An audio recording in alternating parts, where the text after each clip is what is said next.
PSG.LGD. Damn, this is gonna be a couple of ex-LGD players having a run at it. We got xNova, we got Chalice in this one. I'm so excited. I don't know about you guys, but this is like, as soon as I saw this tournament and then saw like literally every good China team is playing in it, I'm like, oh, we're gonna have some goddamn good games, and we've had some good games already, and it's gonna be another good series. EHOME versus LGD. LGD have they did win their first series yesterday, 2-1 against RNG, and EHOME, they actually got brought down 2-0 by VG Gaming. So they're looking to try and get their first victory of the group stages here, and then picking up a Shadow Shaman. All right, now this is one hero that they actually have a lot of priority on, EHOME. Fade has always been someone who really plays the Shadow Shaman well, but we just don't see the hero much. There will be a stage when I think Lion and Shadow Shaman's gonna have a value, because they're the only ones with they are the only ones with this built-in hex, so they will always have this potential of being at least somewhere and having the the advantage over other supports that don't have this instant lockdown in the hex. But the big issue is that Shaman, you are so squishy. You're so squishy, kind of immobile. Your laning stage, it's pretty good. I do wonder why we don't see Shaman so much, but then I always see, like, if you're not in the correct position, you literally just die instantly. But with this, we see LGD. This is another open up that we've seen a couple times so far throughout the group stages. It's where the teams are opening up with the Ire and the Vengeful Spirit as well. They did that actually in their series against RNG. They went Ire Venge with an Invoker Morph Night Stalker. So I guess got to keep that in mind for EHOME on what they want to ban out. They're more prioritizing these ranged Agi heroes to really be able to utilize with the Vengeful Spirit. So the Drow is going to get taken out. The Terrorblade's going to get taken out. I think what are the other real standout ones are like Medusa. Medusa, Arc Warden, that's kind of it. I did say actually that the gyrocopter, I feel like if you're ever going to pick gyrocopter, like you pick it with the Iro and then, okay, they Luna, never mind. That's pretty nice. I mean, Luna with, what is going on? They're just going back and forth. Okay, so let's talk about this. Firstly, the Luna Iro, you get this ranged AG carry for the Vengeful Spirit combo, and Luna, I feel like you only play with the Iro. Look how much amplification they have on LGD. You've got the Iro sustain, but also with the overcharge. You got the Venge with the Wave of Terror. You got Beastmaster with that Inner Beast. This is so much attack speed for Luna. Like so much attack speed actually. That's crazy. That's actually, Luna's going to be dishing out some deeps, and with the Beastmaster getting picked up as well, it's going to give them some way. You can like they will melt through objectives. If LGD win 1-5, but that's the same with EHOME. You got EXO, you got Serpent Walls on the Shaman, so you're going to have a lot of ways to be able to take these objectives. But yeah, LGD just a massive amount of aura.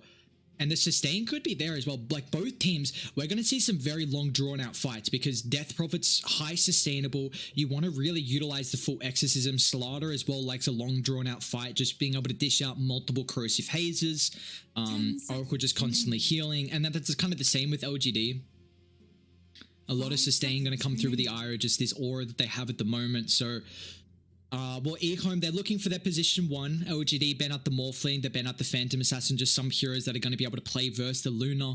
They do kind of want definitely someone really to be able to utilize that Slaughter, Corrosive Haze. We see a lot of time the Phantom Assassins getting played with the Slaughter, probably why we see that respect, well, I should say banned out in that last phase. And the big thing they need to, I guess, look for is you've got Oracles are...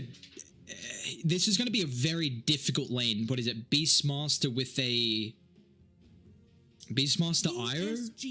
I really like the Invoker ban. That's something that they ran yesterday. NothingToSay actually played a very good Invoker game, just making a lot of plays. They need a mid lane hero for LGD to make players. It's got to be... It's so rough though, because Death Prophet is... You can kind of... They Zeus actually. That's not what I anticipated. I thought they were going to go for someone who can really set up for the relocate. Choose your hero. I don't know how much I like the... Well, okay, well, the Zeus gives you a lot of burst. They've really squished you on EHOME. Shaman Oracle gives you now damage to kill off the Death Prophet as well.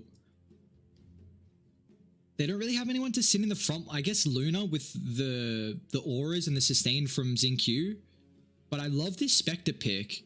Like, you get on the Zeus, you get on the Ire, you get on the Venge. Like, this is actually a really good Spectre game. This is a not Spectre game. Your laning stage might be a bit 50-50, but Spectre's already... Like, Spectre's not the worst laning stage hero. You're kind of a little bit more defensive. Like, you're just so hard to kill, which is the big factor of Spectre in the lane. And now you've even got an Oracle as well. So both teams have a lot of ways to take objectives. But I feel like EHOME... Like, LGD have kind of this cool strat with a lot of their aura, but I just feel like this Spectre, like, we saw what the Spectre can do last game, and I honestly think, like, Spectre's going to take over this game. Unless they take objectives before you come online.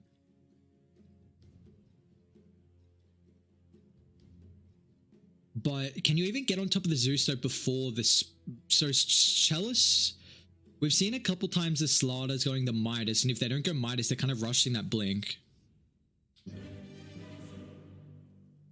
I like the EHOME draft a lot. This last pick Spectre is kind of just standing out, and it's also, I want to keep an eye out this game for the Shadow Shaman. I really want to. I haven't seen Shaman a lot. EHOME are pretty much the only team that are putting emphasis on the Shaman, and especially Fade, just because of he's always been a player who puts a lot of priority on the hero. That is a very strong off lane. What's Luna? Luna's got decent armor. Or did go a lot of stats. Is that a taunt? What taunt is that? The cat dancer. Do it again, please. I want to see it. That was close, right? I'd say that was pretty close. Dude, Fade straight chill. I haven't actually seen that. I mean, no one sees Luna. Like, who actually watches Luna? I actually didn't even know that was in the game, to be honest, but let's take a look. Swapsies. 30 seconds. It's got ring of protection, okay. And there's going to be a lot of right clicks in this lane, why? At the moment, I mean, what is it going to be? So, Faith Beyond with XinQ. Check the Oracle. What's the mid lane matchup going to be like? DP, Zeus, both should be able to get the farm. A lot of time in a Zeus matchup, the enemy mid lane is just going to be able to CS just fine. Like, DP's already got a stick, so you have this natural sustain that's going to come out. The battle begins. Well, I shouldn't say natural. It's not really natural because he had to buy an item, but I don't know if you'll be able to really pressure the Zeus in the lane, though.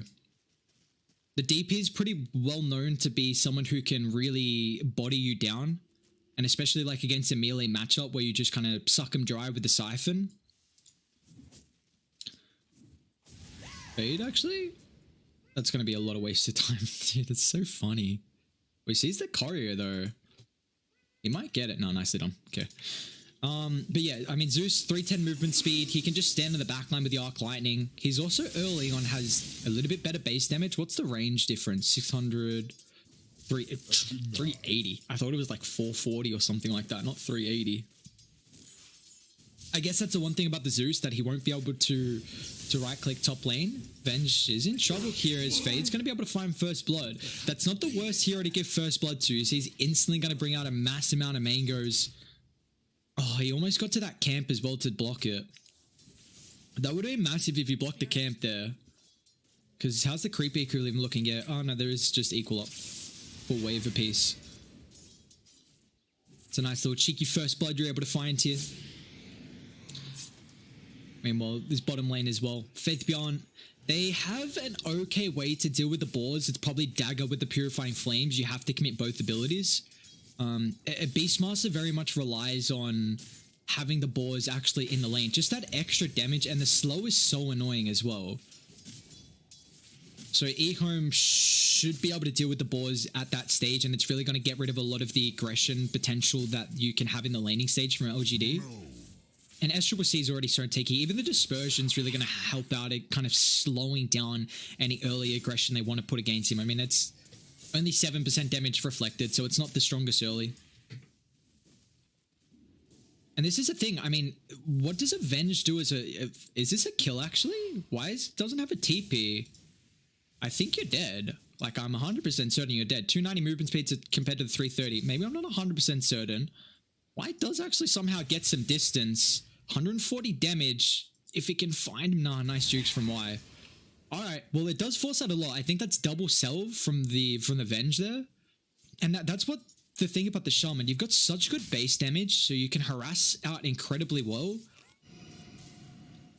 And Venge is a hero who can't really use your abilities to slow anyone down, as Arme. Getting chain locked. Chalice has got another form up in the bash here, and I mean, Arme tries to get some space with the Fairy Fire, which you can jive. They'll miss out on the crush, but it looks like it's not going to matter with the last right click. And Y just meanwhile unable to really do anything to kind of help out. A couple of magic missiles, but that's just going to be another kill for them. Really nicely done. You can get an early Aether Lens. You can do a lot of work with it. That's a pretty rough lane too.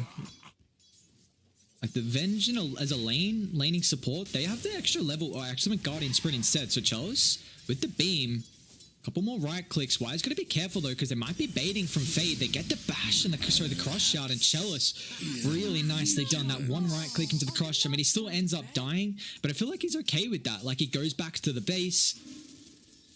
That's 3 kills already for the Shaman. My dude's chilling. So he might be able to get some items from Chalice as well.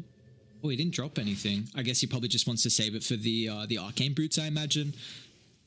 And meanwhile, mid, nothing to say. Having a pretty good time. I mean, this is kind of to be expected. You're not really going to out-deny a Zeus with this Arc Lightning. But XM is going to be able to farm as well. Like, this lane's just going to get shoved in. The one good thing about the Zeus in this matchup is the fact that you will just completely have the lane shoved in underneath the Death Prophet's tower, so it's really going to hinder the potential of DP putting pressure on top of the tier 1 mid with the Exorcism, or it's going to make it very obvious when this Death Prophet makes a rotation to one of the side lanes. So I wonder if this is the nice thing about it getting picked up. That's why a lot of time, I was going to say like the Puck DK matchup, just because the Puck's able to shove the lane in. Sorry, the Puck wants to rotate and then you're forced to stay. It's a bit of a yikes. Bit of a yikers. What's xNova doing? He's about to pop out. Whoop. My man's chilling. It's a very good start right now from EHOME. I mean, they got all their kills on top of Fade, who still continuing with aggression. Chalice, he finds the crush into the bash last hit. That's right before the bounty rune timing as well. So Fade's going to be able to run himself away. It's going to be a 5-minute arcane rune. My oh my. Such a good timing coming through from the Shaman. XM's not going bottle. Okay. Yeah, full one's probably enough sustain for you this game to help out with that mana issues that you potentially have as well. So it's going to be a 2-for-2 with the bounty rune. XinQ is able to get the one down bot for Dire. They do have the Thunder God's Wrath available now from NothingToSay, so Radiant have to be careful. Like, Slaughter's been playing on a thin line here with how aggressive he's been, but this is Chalice recognizing the limits of the Slaughter, but now he's going to have to kind of tune that back just a little bit because of the factor that the Zeus has the ultimate available. Fade's actually picked up another point in the shackles here. Radiant's bottom tower is under attack. I haven't seen Shaman for a while, but when I was seeing that you were putting more points in the other shock, that burst damage is a lot. They do not have too many stuns. Chalice up top. Got a third HP. He's getting regened up a little bit. Dire wanted to try and make use of that Thunder God's Wrath, but they're actually making a movement up top here. XM is going to get scouted out here with that Dire Observer. There's such a nice obs in the river. As a Radiant mid lane running to top, it's very awkward to run through the jungle. Just because of how far it takes you to get there. You kind of, the only way really to get to top is through that river. So it's a nice ward positioning from Dire. Going to help secure that one for them, but I haven't paid too much attention to bot lane as Sccc and the Beastmaster. Beastmaster is actually the lowest out of the cores at the moment here. Faith Beyond with 30 last hits. Spectre's been having a pretty good lane. He's actually gone for the Ring of Terras, so Beastmaster's a hero that's just going to constantly be harassing you down. He had the Oracle in the lane as well, so this was already a lane where Spectre's super hard to kill. Radiant are scanning. Now him just recognizing a little bit of chip damage needs to get rid of here. Is Chalice up top. He's going to be able to utilize the Eclipse here with the Thunder God's Wrath secures the kill in our Fade's going to end up falling. And XM with the Exorcism. Can they turn it here? Got the one. Spirit Siphon's going to get disjointed. And now with the xNova showing up, that's a massive waste of a first Exorcism from XM. Like, you hate to see that. Can Radiant hold this tower? Radiant's middle tower is under attack. Beastmaster, he's going Vlad's first as well in the Beastmaster. Interesting. We see a lot of the Necro book rushes, but Vlad's gives you a lid, like just these aura items that's going to come out. I'm actually really intrigued about the Vlad's first, because Zeus going to be right clicking. Like, Luna's just going to be farming the jungle. Zeus doesn't need it. Does give the sustain. It gives them a really fast Roche taking potential though. That is the one thing I see about the Vlads. The fact that you already have minus armor coming up with Eventual Spirit. You got a lot of sustain with the Eye of Luna. But now also with the Vlads, it should be enough to secure it. But do you feel comfortable with taking an early Roche? But, oh, Fade actually runs into Y. Now, NothingToSay coming over as well. This is going to be another free kill for them. A decent one to find considering the start that Fade actually had. Radiant's middle tower is under attack. You got to keep in mind though, like, this is another thing, the reason why we don't see the Shaman too much. I mean, not the greatest armor, and you are very squishy, so if you overstep the mark, you're always pretty much going to end up dying. Not Chalice too. So Dire, they're just, this feels like, well, with having a Zeus in the mid lane, this game's really on the Beastmaster to be the one making the plays. Top army. Getting chased down from Chalice, but he's going to be fine. They're going to have the Thunder God's Wrath back up pretty shortly here, so Dire might try and look for like a bait under the tower potentially, or at least getting a little bit more aggressive where they wouldn't if they knew the Thunder God's Wrath was on cooldown. And Radiant, they actually want to smoke up. XM, he doesn't have the ultimate. Dire's but it's about to be by that bounty rune timing. This is going to be a long wraparound as well. So they'll find XinQ. They're even going to haunt him as well from Sccc. With the shackles, this duration to lock him in, Arme will end up falling. It's a hefty movement top from EHOME. They use the haunt to get Sccc up here away from any aggression down bot. That's honestly, they're fine. It's 5 heroes. Yeah, you get the position 1, so of course it's going to be fine. But the big thing is that this is kind of the timing when Beastmaster really is going to put pressure on your tower. So now you get away from the aggression. It puts Spectre exactly where he wants to. He's also not rushing Blade Mail, which is another thing that I just recognized as well. And they also popped the Exo to try and take the T1 tower top. So that first Exism was definitely wasted. This Exism, if you want to say, probably wasn't required to take the tower, but well, he left both the big creeps. No, he got one. Okay, never mind. He's really farmed. This is the one thing, like until the Slaughter gets blinked, but it's always really hard to blink on top of a Zeus, just because you've got the Arc Lightning bouncing around, you've got the Thunder God's Wrath as well, potentially clipping him before his start of the fight to stop the blink. So this is really on the Spectre this game, so to have a good time and get on top of the Zeus, but him going for, I think he's gone Treads first. Yeah, he's gone Treads first, so this is slowing down this Blade Mail. And it's meaning he's unable. They haven't stacked the Ancients at all, but Dire actually have a 3,000 net worth lead. Like, all their cores are farming really well. And you've got to keep in mind, like, Luna's going to flash farm. You've got an Iro amplifying this. You can even, you know, have the Venge. You got the Beastmaster. So it's a lot of auras and a lot to amplify the Luna. How are the fight's going to turn out? Because I think what happens is Iro, Venge don't have any damage, but you do amplify your teams. It feels like if you kill, like, Zeus and Io are so important, but can Luna 5v1 without the rest of the team? Because what, you run in with Death Prophet, Radiant are going to be pretty tanky early. What's Chalice going? He's going Treads. Oh, sorry, he's going for the blink. They're thinking about killing off xNova down bot, though. See Faith Beyond's backpack the Vlads just so he doesn't get the aura on top of the creep wave, but xNova, you're in trouble. Can they burst him though? I don't think you can. He might be able to get the ultimate off before Y gets in range for the magic missile just in time. The medallion, actually find the kill thanks to the boars. Fade, he dropped the ulti, but the ball slow is going to stop him from getting in range of the shackles. And now instantly you see Dire, they beeline to mid. With a couple of heroes showing down bot, they're well aware that this tower is going to be pretty free to claim unless the enemy team has to force out a glyph there. So nice little pick off. Faith Beyond's, listen, that extra minus arm with medallion, he's going Solar Crest as well. So they can definitely take Roche whenever they want. I mean, I'm really, really intrigued about the Vlads first. Like, you go this aura item if you're going to group up. It is really nice on the Beastmaster, though, I will say. The aura for your boars is super good. But I thought, like, Necrobooks early and then into the Vlads if you're going it later. I mean, it's a really good Vlads game. Let's be real.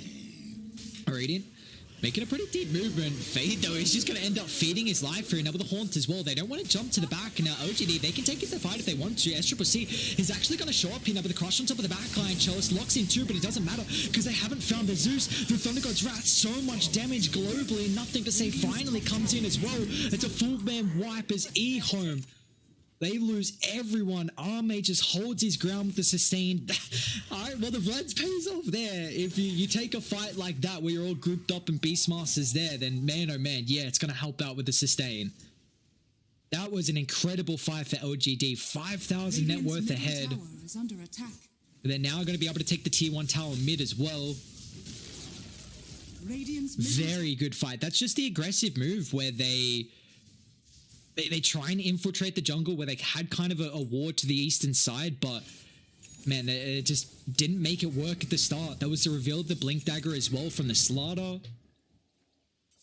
So now you just give away a lot of gold to Dire, but that's 6,000 lead. They also lose their tier 1 tower mid. So that's another big factor of now your map control starting to shrink. And Dire are more, well, Radiant have like good Roshan taking potential as well. But you got to be careful. If either team wins a fight, like towers are just going to drop. Serpent Wards, Exo for Radiant, for Dire. You got a Beastmaster with then a Lunar Io. Dire's middle tower is under attack. Top lane. Just fade. We'll find the connection here. Chalice with the blink forward as well. They're going to try and bring down the Luna. XinQ doesn't have the relocate potential here, Arme. Sustaining through thanks to the IO help, but without any more reinforcements coming out, the Luna's going to end up falling. It's a 4 times killing spree. They're going to be able to cut through the trees as well with the IO dropping. Very nicely done. Dire are scanning. Right before that bounty rune timing too. Nothing to say. He's going to be able to snag that one. Cheeky little movement through with that invis too.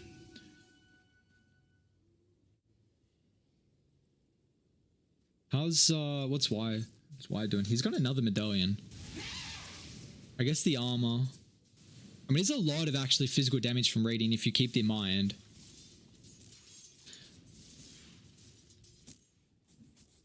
Got to keep the Serpent Wards as well. It's also the factor where, what does Avenge want to go? Because you've got a Vlad's on Beastmaster. The medallion's already on Beasts as well. So it feels like you're already going to double up on some form of item. But I mean, LGD are actually sitting so comfortable in this game. This is where it feels like, I mean, are we too happy with how the Death Prophet's been playing? Because this is, you haven't taken this T1 tower mid, and this is what I brought up earlier with the factor of Zeus just constantly spamming out the mid wave where it makes it so difficult for, he's got Aghanims, guys. Oh my god. That's BKB as well. Like LGD gonna take this fight, and I don't know if EHOME can win it. Like the damage might be a bit too much at the early stage. Solar Crest Medallion, so now they got a bunch of armor as well to kind of help reduce this minus armor from the corrosive haze and also the physical damage that the rest of EHOME have. So at the moment, I mean, LGD, they can feel pretty content with smoking up and taking a fight. The one big thing about their lineup, though, which I will say from LGD, is that they don't have the greatest setup for an IO relocate. Unless, like, I really wouldn't mind seeing Faith Beyond go for a blink. It looks like they just kind of want to go for this full utility, tank up and just have the enemy team run at us. But you have this IO where you've got no setup for a relocate, which does make it a bit awkward here. Zeus, even dropping Nimbus is not enough, so here we go though. They're going to try and smoke up, head into Roche. Let's see how fast this is going to take. I mean, Radiant, they'll smoke up themselves, but they draw the line down bot where they've got their own obs as well and thinking someone's farming by the triangle. So this Roche is going to get taken for free.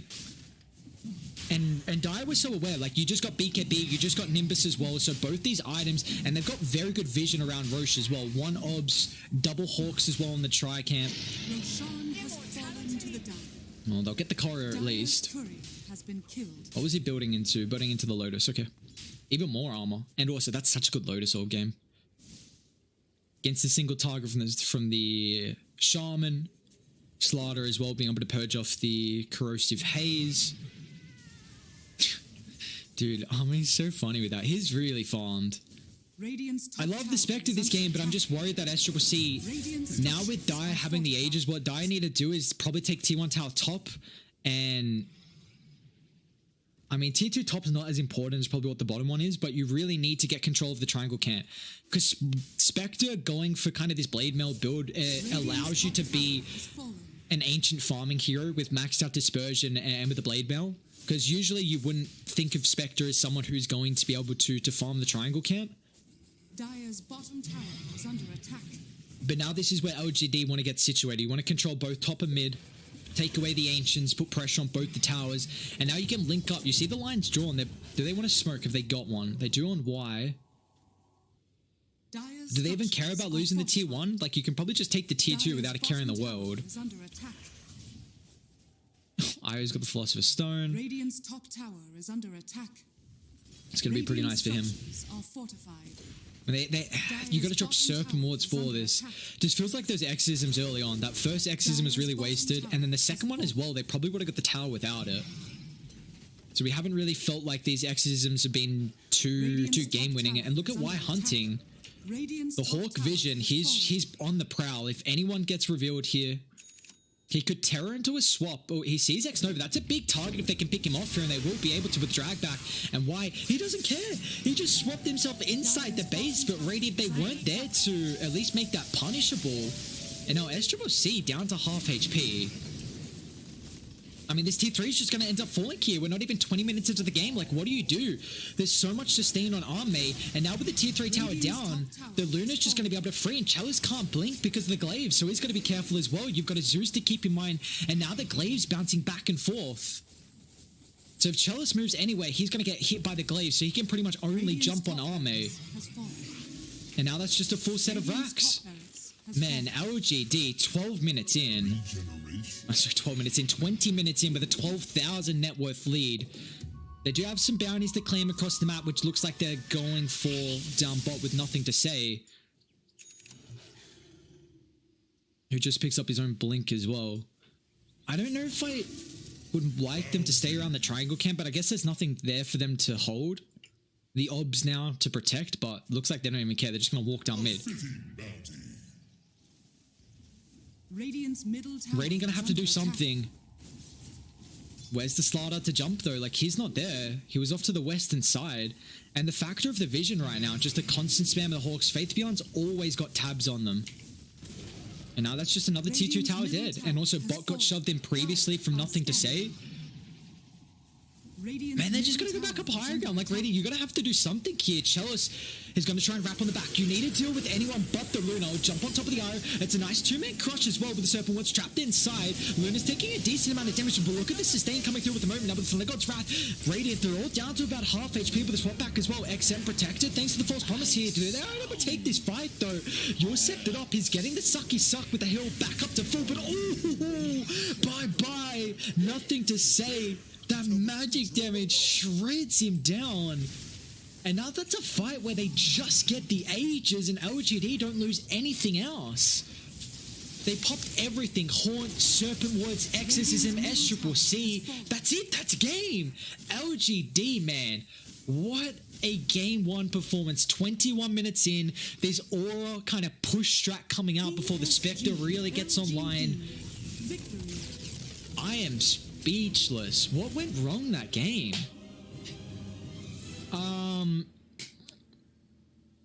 Wow. I mean, that top lane at the start was going really well. Like, they killed Fade. What, he was like 3-0. But I guess that's the thing where, like, he had a really good start, and then we just saw, like, the Shaman do literally nothing.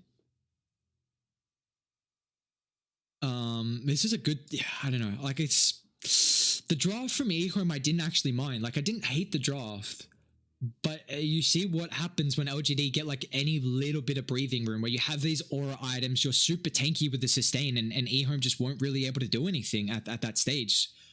They can't really, if you initiate on top of anyone, like LGD just, this is a team that has a lot of kind of, they want a drawn out fight, and that kind of favors LGD as well. Like, NothingToSay is able to use his full mana pool.